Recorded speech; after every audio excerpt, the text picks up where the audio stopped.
4절까지 말씀입니다.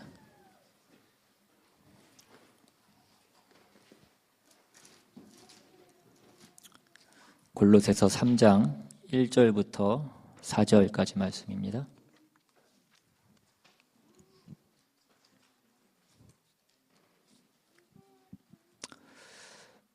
찾으셨으면 한 절씩 교독해서 읽겠습니다. 제가 먼저 읽습니다. 그러므로 너희가 그리스도와 함께 다시 살리심을 받았으면 위의 것을 찾으라. 거기는 그리스도께서 하나님 우편에 앉아 계시느니라. 위의 것을 생각하고 땅의 것을 생각하지 말라.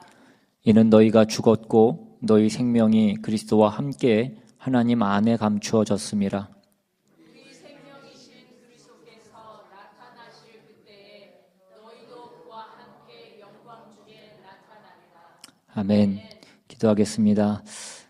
하나님 아버지, 오늘 이 복되고 귀한 날 주님의 말씀을 듣기를 원합니다. 오늘 말씀을 통하여서 이 부활절이 우리에게 주는 그 의미가 무엇인지, 주님이 살아나신 것이 우리와 무슨 관계가 있는지 우리가 바로 깨닫고 이해하며 그것이 우리의 삶에 큰 힘이 될 수 있는 복되고 귀한 말씀 될 수 있도록 이 시간 역사하여 주시옵소서. 예배 시종 온전히 주님께 부탁드리오며 모든 말씀 우리 주 예수 그리스도 이름으로 기도드리옵나이다. 아멘. 오늘은 부활절입니다. 예수님께서 그 사망 권세를 깨트리시고 부활하신 날입니다. 여러분, 이 날이 기쁘십니까? 한 분 기쁘십니다. 우리가 이 날이 그렇게 기쁘지 않다라고 한다면 하나님, 예수님이 다시 사신 것이 우리의 삶과 크나큰 연관이 없는 것처럼 느껴지기 때문에 그럴 수도 있을 것 같습니다. 만약에 우리가 이 날을 기뻐해야 된다라고 한다면 우리는 왜 이 날을 또한 기뻐해야 되는지에 대해서 우리는 생각해 볼 필요가 있습니다. 무엇보다도 이 부활절이 우리에게 기쁨과 감격이 돼야 되는 것은 이 예수님의 부활 승리가 우리 모두의 것이라는 데에 있습니다. 오늘 우리가 읽은 본문 1절 말씀을 다시 보시면 그러므로 너희가 그리스도와 함께 다시 살리심을 받았으면 이라고 그렇게 되어 있습니다. 그러니까 예수님 홀로 그 사망 권세를 깨트리시고 부활 승천하신 것이 아니라 그의 죽음을 깨트리신 그 부활 속에 우리도 함께 포함되어서 우리도 그와 함께 살리심을 받았다라고 그렇게 기록되어 있습니다. 그러니까 부활이라는 것은 장차 우리가 겪게 될 우리의 몸의 부활만을 얘기하는 것이 아니라 그것이 약속으로만 우리에게 주어져 있는 것이 아니라 이미 일어난 일이라는 것을 우리에게 말씀해 주는 것입니다. 그러니까 기독교 신앙에 보면 이미 일어난 일과 아직 완성되지 않은 것에 대해서 우리는 많이 듣게 됩니다. 그래서 우리는 흔히 이미와 아직의 사이에 있다라고 그렇게 얘기합니다. 이미 일어난 것은 예수님께서 우리를 구원하셨다라는 것입니다. 구원하셨다라는 것은 우리가 사망 권세를 깨고 부활 생명의 주가 되신 예수 그리스도 안에 있고 그의 통치와 그의 나라 안에 있는 것을 얘기하는 것입니다. 이것은 예수님이 부활하신 것이 이미 일어난 일인 것과 같이 우리 모든 신자들에게 이미 일어난 일이다라는 것을 얘기합니다. 그러나 아직은 성경이 얘기하는 것과 같이 다시는 사망이 없고 다시는 애통하는 것이나 곡하는 것이나 아픈 것이 없는 그 나라는 아직 완성되지 않은 것을 또한 얘기합니다.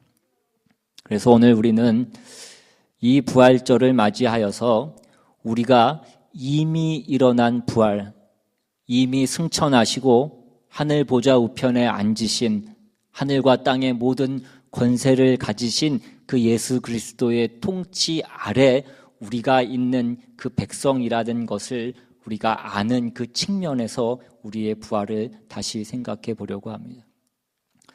오늘 우리가 본 골로새서 3장 앞에 1장을 한번 보시면 1장 13절에 그가 우리를 흑암의 권세에서 건져내사 그의 사랑의 아들의 나라로 옮기셨으니 라고 그렇게 기록되어 있습니다. 이것은 이미 일어난 일인 것입니다. 우리는 이미 그 아들의 나라에 있습니다. 그리고 그 아들은 사망 권세를 깨고 하늘 보좌 우편에 앉으사 하늘과 땅의 모든 권세를 쥐신 분이십니다. 그러니까 예수를 믿는 모든 성도들은 그 사망 권세를 깨고 승리하신 부활 생명과 영생의 주인이신 그 통치자의 나라에 속해 있는 것입니다. 이 시대 최고의 신학자라고 하는 미국에서 가장 유명한 신학자 중에 한 명인 스탠리 하워스라는 사람이 있는데 그분이 쓴 책 중에 하나님의 나그네 된 백성이라는 책이 있습니다. 그러니까 우리가 하나님의 백성이지만 아직 그 하나님의 영원한 나라가 이 땅 가운데 현실화되어 있지는 않기 때문에 우리가 이 땅 가운데서는 나그네로 사는 것입니다. 그렇지만 우리는 하나님의 백성인 것입니다. 여러분, 우리는 예수 그리스도 안에서 허락된 그 부활과 그 구원과 그 영생과 그 축복의 통치 속에 이미 들어와 있는 자들인 것입니다. 그래서 이어지는 그 14절 말씀부터 계속 보시면 그 의미가 무엇인지 우리에게 말씀해 줍니다. 14절, 1장 14절, 그 아들 안에서 우리가 속량 곧 죄사함을 얻었도다. 그는 보이지 아니하는 하나님의 형상이시요 모든 피조물보다 먼저 나신 이시니 만물이 그에게서 창조되되 하늘과 땅에서 보이는 것들과 보이지 않는 것들과 혹은 왕권들이나 주권들이나 통치자들이나 권세들이나 만물이 다 그로 말미암고 그를 위하여 창조되었고 또한 그가 만물보다 먼저 계시고 만물이 그 안에 함께 섰느니라. 그는 몸인 교회의 머리시라. 그가 근본이시요 죽은 자들 가운데서 먼저 나신 이시니 이는 친히 만물의 으뜸이 되려 하심이요 아버지께서는 모든 충만으로 예수 안에 거하게 하시고 그의 십자가의 피로 화평을 이루사 만물 곧 땅에 있는 것들이나 하늘에 있는 것들이 그로 말미암아 자기와 화목하게 되기를 기뻐하심이라. 우리가 예수로 구원을 받았다라고 얘기합니다. 예수가 우리를 속량하시고 우리의 죄를 사하여 주셨다라고 그렇게 얘기합니다. 우리가 잘 알고 있는 그런 말씀입니다. 그런데 18절에서는 뭐라고 말씀하시냐면 그는 몸인 교회의 머리시다라고 그렇게 얘기합니다. 여러분, 성경에서 교회라고 얘기할 때는 1차적으로는 하나님을 믿는 모든 하나님의 백성을 가리키는 것이 교회라는 얘기입니다. 구약에서는 이스라엘이라는 그 한 나라의 명칭을 그 하나님의 믿는 백성들을 지칭하는 그 명칭으로 사용을 했다라고 한다면 신약에서는 이 교회가 하나님을 믿는 모든 백성들을 가리키는 그런 단어인 것입니다. 그러니까 예수는 예수로 말미암아 구원받은 우리의 머리라고 그렇게 말씀합니다. 우리는 그의 몸인 것입니다. 그러니까 머리와 몸이 분리될 수 없는 것 같이 예수 그리스도의 그 승리와 권세는 예수 안에서 하나님의 자녀된 특권으로 우리 모두에게 주어진 것이다라는 것을 말씀해 주고 있습니다. 그리고 19절에 아버지께서는 모든 충만으로 예수 안에 거하게 하신다라고 그렇게 말씀합니다. 그리고 계속해서 21절에는 전에 악한 행실로 멀리 떠나 마음으로 원수가 되었던 너희를 이제는 그의 육체의 죽음으로 말미암아 화목하게 하사 너희를 거룩하고 흠 없고 책망할 것이 없는 자로 그 앞에 세우고자 하셨으니 만일 너희가 믿음에 거하고 터 위에 굳게 서서 너희 들은 바 복음의 소망에서 흔들리지 아니하면 그리하리라. 이 복음은 천하 만민에게 전파된 바요 나 바울은 이 복음의 일꾼이 되었노라. 여러분, 이것이 복음입니다. 우리가 예수를 믿으면 구원받는다라고 우리가 쉽게 표현하고 있는 그 복음이 가지고 있는 엄청난 내용들인 것입니다. 여러분, 우리는 아직 이 죄악이 다스리고 있는 이 죄악의 본성이 다 없어지지 않은 이 세상 속에서 우리가 살아가고 있고 또 하나님을 모르고 예수를 대적하는 그 세상 가운데 살아가고 있기 때문에 그래서 우리는 우리의 삶 가운데 어려움이 있고 고난이 있고 문제가 있고 역경이 있지만 그러나 우리는 하나님의 그 통치와 보호 속에 있는 우리는 세상과 다른 존재들이다라는 것을 우리에게 말씀해 줍니다. 예수 그리스도께서 하늘 보좌 우편에 앉으신 것 같이 우리는 그 보좌에 앉으신 예수님과 함께 묶여 있는 자들이라는 것입니다. 이것이 부활이 나타내고자 하는 성경이 우리에게 가르치고자 하는 우리가 믿는 그 복음이 가지고 있는 중요한 핵심인 것입니다. 그래서 로마서 8장에 가시면 이렇게 말씀합니다. 8장 1절에 그러므로 이제 이 그리스도 예수 안에 있는 자에게는 결코 정죄함이 없나니 이는 그리스도 예수 안에 있는 생명의 성령의 법이 죄와 사망의 법에서 너를 해방하였습니다. 여러분, 우리는 이제 우리의 신자된 현실이 무엇인지, 우리가 하나님의 자녀가 되었다라는 것이 무엇인지 이 말씀들을 근거로 해서 분명하게 이해해야 되는 것입니다. 우리는 아직 불완전합니다. 우리는 아직 연약하고 우리는 아직 실패합니다. 그러나 예수 그리스도께서 그 사망 권세를 깨고 부활하사 부활 생명으로 우리의 주가 되시며 우리를 다스리시고 우리를 보호하신다는 것입니다. 그러니까 우리 안에 일어나는 그 어떠한 일도 그 결과가 실패나 사망으로 끝날 수 없다는 것을 우리에게 말씀해 주는 것입니다. 우리가 하나님 없는 이 세상 나라에서는 잠깐 이 세상이 흥하는 것 같고 이기는 것 같고 성공하는 것 같지만 결국은 그 모든 것이 사망으로 끝나게 될 것입니다. 건강한 사람도 승리한 사람도 부한 사람도 높은 사람도 다 그 멸망의 심판의 자리로 끌려갈 것입니다. 그러나 예수 그리스도 안에 있는 자들의 그 다름은 우리는 우리의 실패와 우리의 연약함과 우리의 부족함에도 불구하고 결국 승리로 결과될 것이라고 말씀해 주고 있습니다. 그것이 그리스도 예수의 부활과 그 부활이 가지는 복음이라고 성경이 밝히 말씀하시는 것입니다. 예수 안에서 하나님이 우리를 향하여 가지신 뜻이고 약속이고 이루신 일들입니다. 그러므로 우리는 우리가 이 세상 가운데 가지는 어떤 우리의 연약함이나 우리의 부족함 때문에 우리가 이 세상 가운데에서 그 무기력을 느낄 때마다 우리가 좌절하고 낙심할 때마다 우리는 이것을 기억해야 됩니다. 그것들은 우리를 시험할 수도 있고 잠깐 우리를 두렵게 할 수도 있지만 우리를 죽일 수 있는 것은 이 세상 가운데 있지 않습니다. 우리를 실패케 하는 것은 이 세상 가운데 없다는 것입니다. 우리는 실수할 수 있고 못날 수도 있습니다. 우리는 미련할 수 있고 무지할 수 있습니다. 그러나 어쨌든 우리의 결과는 승리로 끝날 것이라고 말씀합니다. 이것이 예수 그리스도의 부활이 가지는 의미인 것입니다. 이것은 과거에 일어난 그래서 취소될 수 없는 일인 것입니다.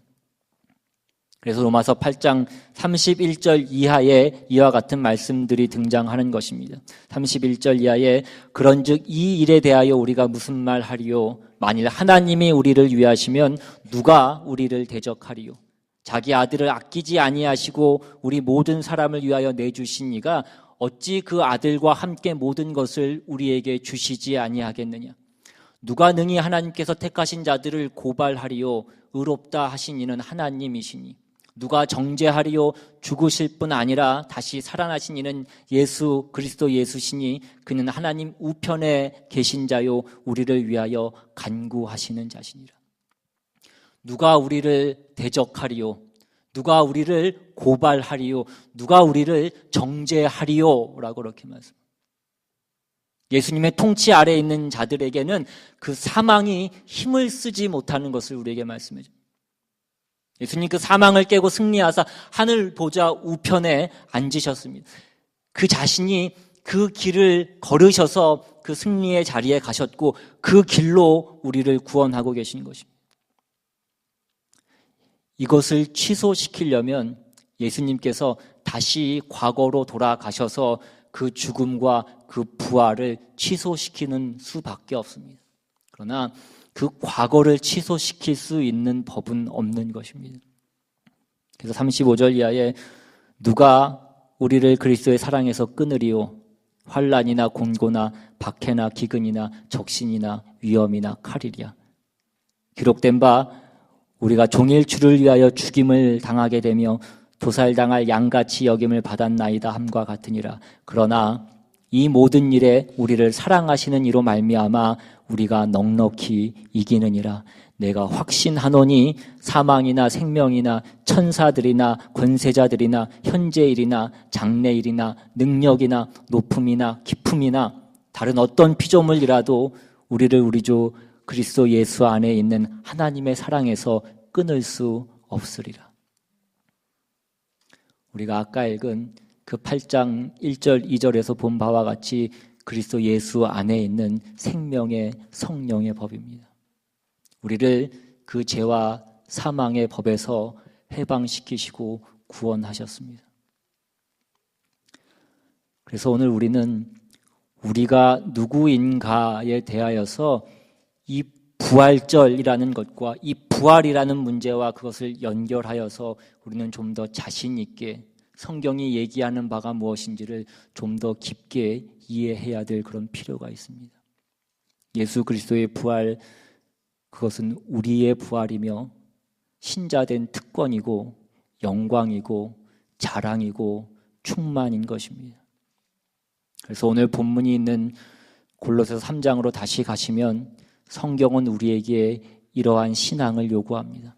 3장 12절 이하에 그러므로 너희는 하나님이 택하사 거룩하고 사랑받는 자처럼 긍휼과 자비와 겸손과 온유와 오래 참음을 옮기고 누가 누구에게 불만이 있거든 서로 용납하여 피차 용서하되 주께서 너희를 용서하신 것 같이 너희도 그리하고 이 모든 것 위에 사랑을 더하라. 이는 온전하게 매는 띠니라.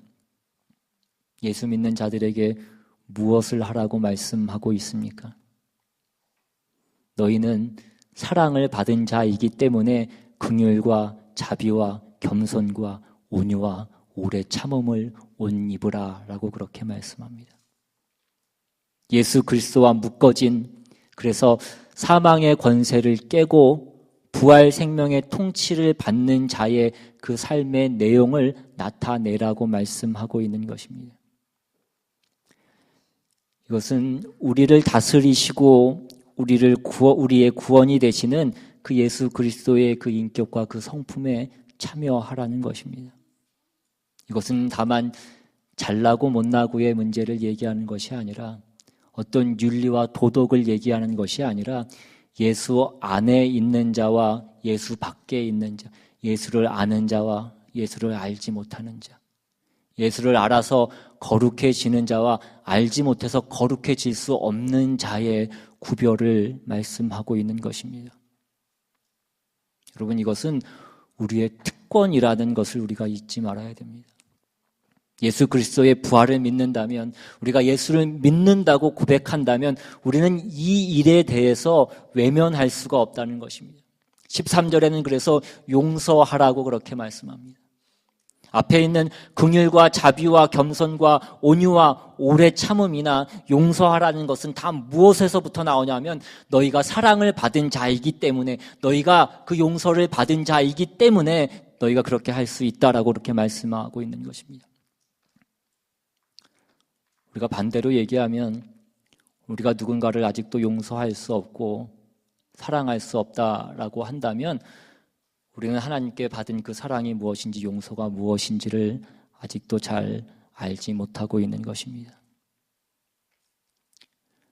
여러분, 우리는 하나님의 사랑을 받은 자라는 것을 잊지 마시기를 바랍니다. 하나님이 여러분을 용서하셨다라는 것을 잊지 마시기를 바랍니다. 결론적으로 다시 14절에 이 모든 것 위에 사랑을 더하라. 이는 온전하게 매는 띠니라 라고 그렇게 말씀합니다. 이 모든 것은 사랑에서 출발하는데 그 사랑은 어디에서 나오냐면 예수 안에서만 나오는 것입니다. 예수 안에 있는 자와 예수 밖에 있는 자, 예수를 아는 자와 예수를 알지 못하는 자, 그 부활 생명을 가진 자와 그렇지 못한 자의 가장 큰 차이는 뭐냐면 사랑이라는 것입니다. 여러분, 사랑은 이기적이지 않습니다. 사랑은 이타적인 것입니다. 우리는 이러한 사랑을 우리 스스로 만들어내지 못합니다. 그것은 예수 안에만 있는 것이고 부활 생명을 가진 자만이 허락되어진 것입니다. 우리가 다른 문제에서는 옳을 수도 있고 우리가 능력이 있을 수도 있습니다. 그러나 그 사랑은 우리가 예수를 모르고서는 행할 수 없는 것입니다. 우리가 부활을 논할 때마다 예수 그리스도를 믿는다고 고백할 때마다 여러분이 예수 안에서 하나님의 사랑을 받은 하나님의 자녀라는 것을 잊지 마시기를 바랍니다. 여러분을 그 예수 안에 있는 그 하나님의 사랑에서 끊을 수 있는 것은 이제 없는 것입니다. 여러분의 인생은 더 이상 죄와 사망의 통치를 받지 않고 생명과 성령의 통치를 받는 것입니다. 그래서 우리는 이러한 결론에 도달합니다. 15절에 그리스도의 평강이 너희 마음을 주장하게 하라. 너희는 평강을 위하여 한 몸으로 부르심을 받았나니 너희는 또한 감사하는 자가 되라. 평강하고 감사하라고 그렇게 말씀합니다. 여러분, 이것이 우리에게 쉽지 않은 일입니다. 평강과 감사라는 것은 우리가 만족해야 나올 수 있는 것인데 우리가 아무리 신앙을 가지고 있다고 해도 그 만족하는 것이 쉽지 않기 때문에 그렇습니다. 왜냐하면 우리는 우리의 삶 가운데 늘 부족하다고 그렇게 느끼기 때문에 그렇습니다. 우리가 우리의 삶을 어떤 세상적인 가치나 세상적인 기준이나 세상적인 잣대로 그것을 평가하고 어떤 종교적인 잣대로 우리의 삶을 평가하면 우리는 평생 그 만족할 날이 생기지 않을 것입니다. 성경이 얘기하는 것은 너희가 예수 안에 있음으로 만족하라는 것입니다. 그러니까 이 평강과 감사는 우리가 가장 편치 않을 때, 우리가 죄책감과 그 자책감에 쌓여 있을 때, 우리가 어렵고 우리가 힘들고 고난을 받을 때마저도 이것은 모든 성도들에게 유효할 수 있다라는 것을 우리에게 말씀합니다. 물론 잘 안 되는 것을 저도 잘 알고 있습니다. 저도 늘 평강하고 늘 감사하지 않습니다. 그러나 결국 신앙이라는 것은 어떤 느낌의 문제가 아니고 우리의 심리적인 문제가 아니고 어떤 성취의 문제가 아니라는 것입니다. 그것은 믿음의 문제인 것입니다. 믿음은 뭐냐면 내가 요청하지 않고 내가 원하지 않았지만 그 예수님이 오셨고 죽으셨고 다시 살아나셨다라는 사실입니다. 그 예수님과 우리가 묶여 있다라는 것입니다. 여러분, 예수님이 부활하셨습니다. 그것은 취소될 수 없습니다. 저는 그 예수님을 믿습니다. 그러므로 저는 제가 평강과 감사를 누릴 수 있다라는 것을 믿습니다. 물론 지금 불안하고 고통스러울 수 있지만 그것은 저의 문제인 것입니다. 저는 흔들릴 수 있지만 그러나 하나님께서는 늘 신실하시다라는 것입니다. 16절에 그리스도의 말씀이 너희 속에 풍성히 거하여 모든 지혜로 피차 가르치며 권면하고 시와 찬송과 신령한 노래를 부르며 감사하는 마음으로 하나님을 찬양하고 또 무엇을 하든지 말에나 일에나 다 주 예수의 이름으로 하고 그를 힘입어 하나님 아버지께 감사하라. 무엇을 하든지 다 주 예수의 이름으로 하고 라고 그렇게 말씀합니다. 그 예수님은 누구십니까? 우리를 위해서 죽으셨고 사망 권세를 깨트리셨고 그 부활 생명을 주셨고 하늘 보좌 우편에 앉으신 하늘과 땅의 모든 권세를 가지신 분이시라는 것입니다. 우리 모두가 하늘과 땅의 모든 권세를 가진 그 예수 그리스도의 이름으로 살아가도록 되어 있다라는 것을 우리가 기억해야 된다라는 것입니다. 그것이 부활 신앙입니다. 예수님이 부활이요, 우리가 감사하는 부활 신앙이요, 이 부활절에 확인해야 되는 우리 모두의 그 믿음의 힘인 것입니다.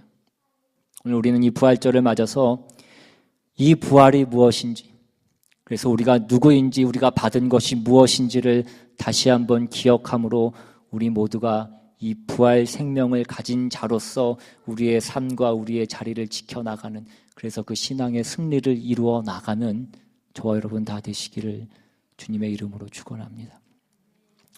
우리 시간 같이 찬양하고 기도하기를 원합니다. 오늘 이 자리에도 그 부활하신 주님이 우리와 함께 하시는 줄로 믿습니다.